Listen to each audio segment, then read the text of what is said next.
काकी, जो कि गांव की सबसे बुजुर्ग औरत है, वो चौपाल पर बैठकर हर रोज बच्चों को कहानियाँ सुनाती है। सभी बच्चों को विमला काकी की कहानी बहुत पसंद आती है। वो रोज चौपाल पर बैठकर विमला काकी की कहानियों का आनंद लेते।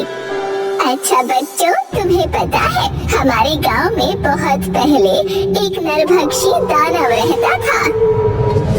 उसके लंबे लंबे नाखून थे, बड़े बड़े बाल, बड़े बड़े दांत और बिल्कुल एक भालू की तरह था वो। विक्रम, देख जरा, सभी बच्चे विमला काकी की कहानियाँ सुनकर मस्त हो जाते हैं। हाँ भाई, और रात में हमें सोने नहीं देते। फिर दोनों बच्चे हंसने लगते हैं। अच्छा, अब वो दानव कहाँ है? अब वो दानव हमारे गांव के कुएं में है। क्या कुएं में? हाँ, हमारे गांव के कुएं में। अब जो भी बच्चा पढ़ाई नहीं करेगा, जिद करेगा, वो दानव आकर उसे खा जाएगा। क्या खा जाएगा? चलो अब जाओ यहाँ से और जाकर सो जाना, ठीक है? सभी बच्चे वहाँ से चले जाते हैं। सभी बच्चे खेलते खेलते उस कुएं तक पहुँच जाते हैं। देख बंकू, अगर तूने मेरी गेम नहीं दी तो तुझे वो राक्षस खा जाएगा। तुझे अभी भी वो राक्षस वाली बात याद है?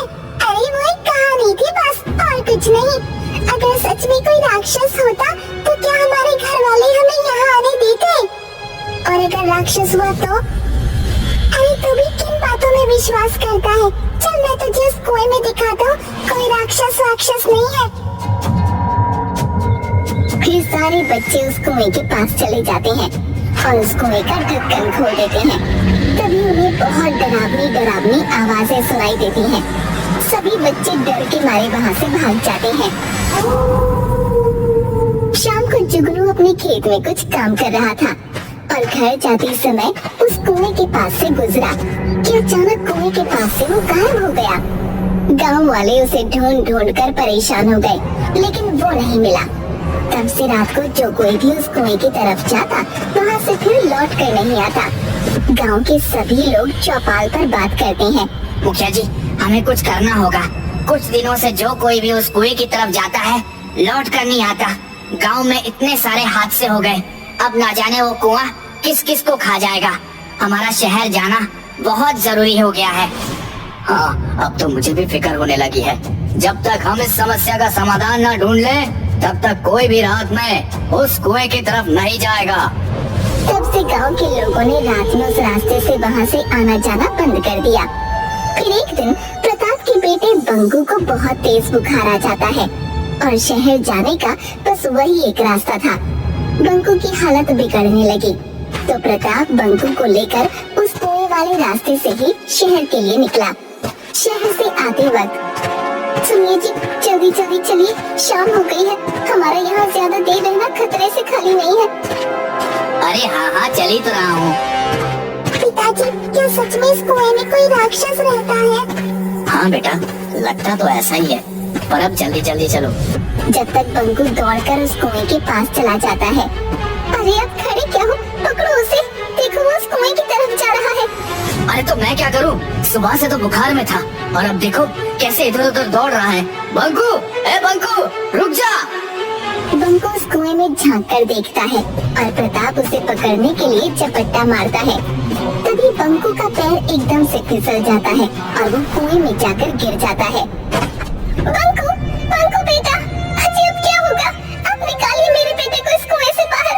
मुझे नहीं पता, आप कैसे भी इसे कुएं से बाहर निकालिए, मुझे बस मेरा बेटा चाहिए। अरे हाँ भाग्यवान, मुझे भी मेरा बेटा उतना ही प्यारा है जितना कि तुझे। चल, हम गांव से मदद लेकर आते हैं। फिर दोनों गांव की तरफ जाते हैं। गांव वाले उर्मिला को रोते देख इकट्ठा हो जाते हैं। अरे क्या हुआ भाभी, आप रो क्यों रही हो? और प्रताप भैया, आप भी बहुत घबराए हुए लग रहे हो। अरे भाई चलो, जल्दी हमारी मदद करो। वो बंकू उस कुएं में गिर गया है। सभी लोग बहुत ज्यादा हैरान हो जाते हैं। क्या? बंकू कुएं में गिर गया? भगवान, अब क्या होगा? हाँ चलिए, आप सभी चलिए और मेरे बेटे बंकू को उस कुएं से बाहर निकलवाने में हमारी मदद कीजिए।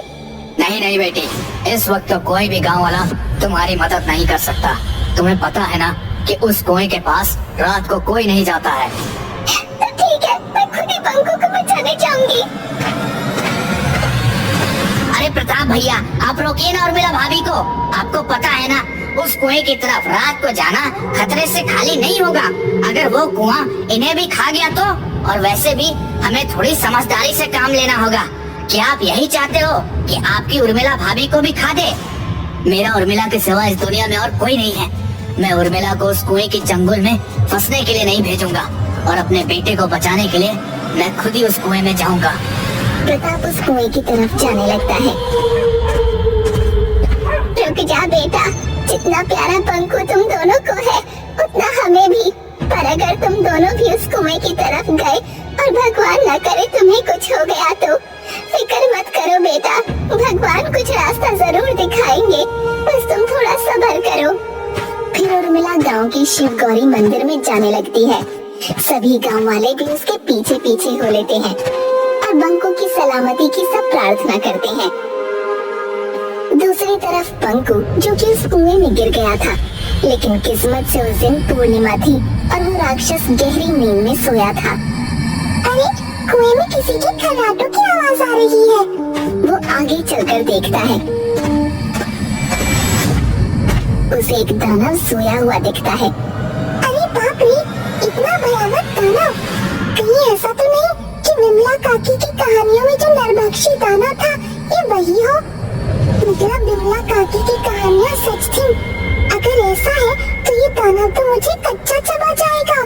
मुझे जल्दी यहाँ से बाहर निकलना होगा, पर निकलूं कैसे? यहाँ से बाहर निकलने का रास्ता कहाँ होगा? बंकू उस राक्षस को देखकर बहुत घबरा गया था। मुझे माँ और पिताजी की बात मान लेनी थी।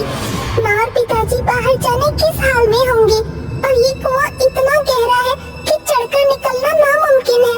मुझे कोई रास्ता दिखाओ भगवान।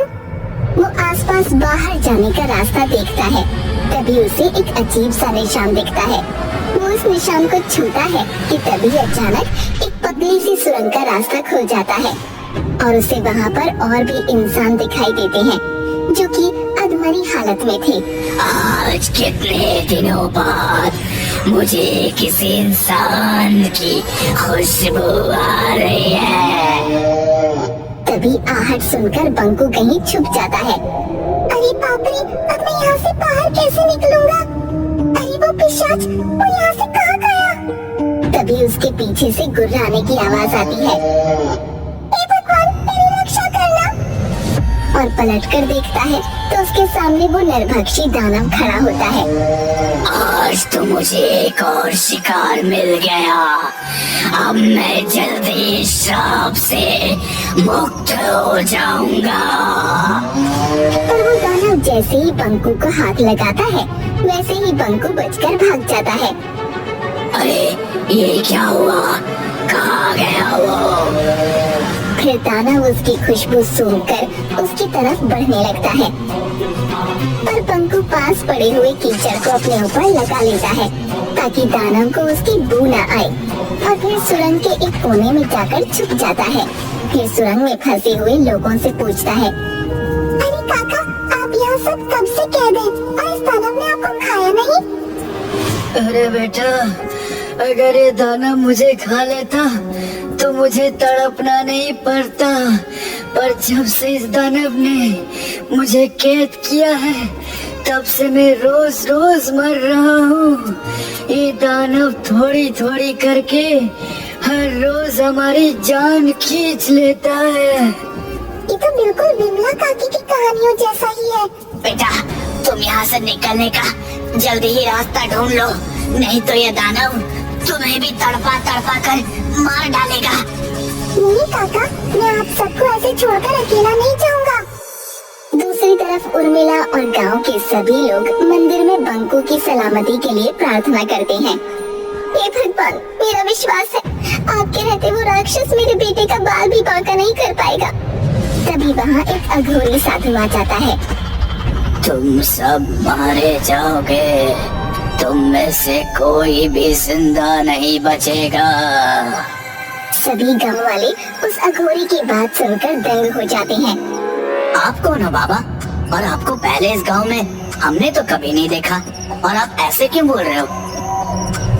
इस गांव पर बहुत बड़ा खतरा मंडरा रहा है और तुम में से कोई भी जिंदा नहीं बचेगा, कोई भी नहीं। बाबा, आप बड़े पहुंचे हुए लगते हैं। कृपया आप मुझे बताएं, मेरा बेटा बंकू सही सलामत है ना? ऊपर वाले के मर्जी के बिना कुछ नहीं होता। तुम्हारा बेटा उसी राक्षस की कैद में है। वो राक्षस किसी को भी जिंदा नहीं छोड़ेगा। क्या?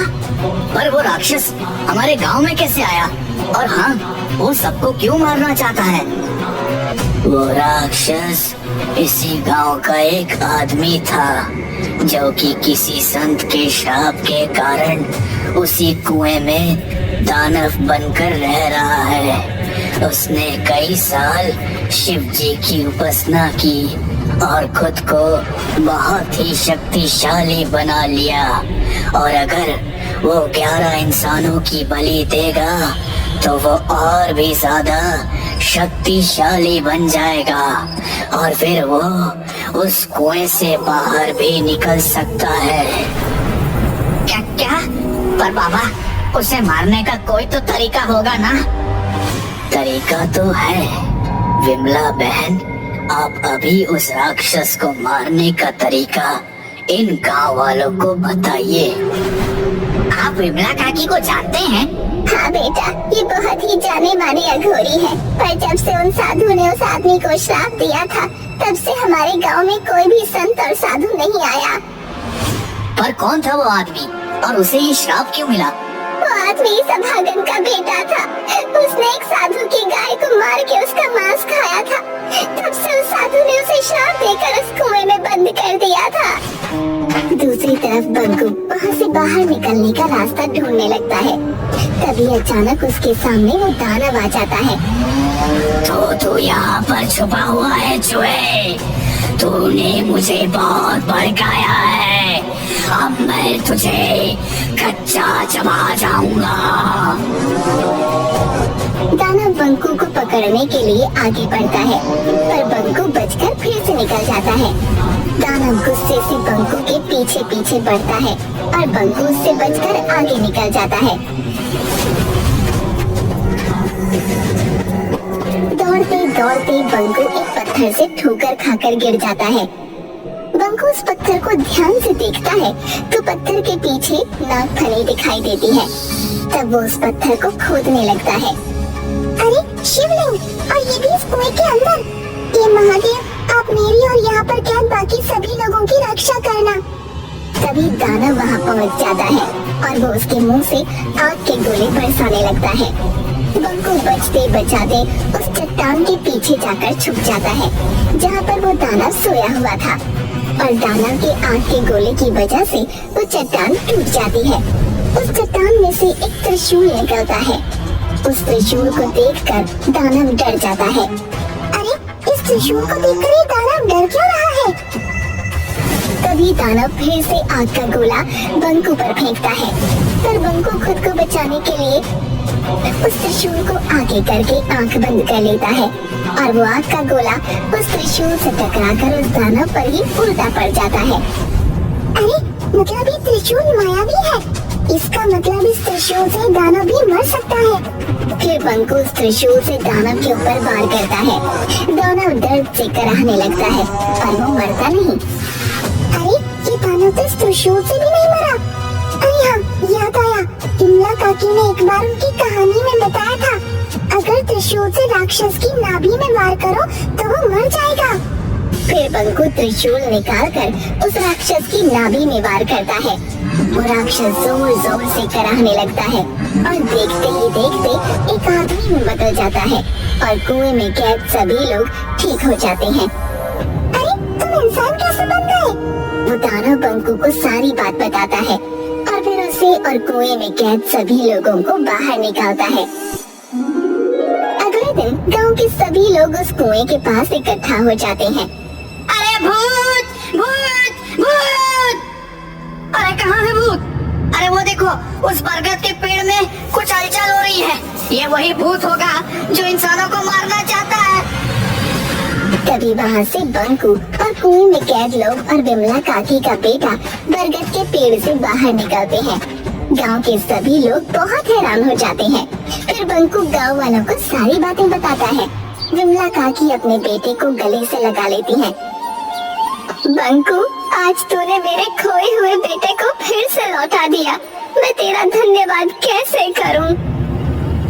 रोज रोज नई नई कहानियां सुनाकर। और फिर सब लोग हंसने लगते हैं। फिर उर्मिला भी बंकू को गले से लगाती है। बंकू गांव वालों को बताता है कि कुएं के अंदर एक बहुत ही सुंदर शिवलिंग है। अगर उस कुएं के नीचे सच में कोई शिवलिंग है तो क्यों ना हम उस शिवलिंग को बाहर स्थापित कर दें? अरे हाँ, बहुत ही अच्छा सुझाव है। हम आज ही इस शिवलिंग की स्थापना का काम शुरू कर देंगे और एक शिव मंदिर भी बनवाएंगे। वही उर्मिला अपने पति को सही सलामत देखकर महादेव और देवी माँ का धन्यवाद करती है।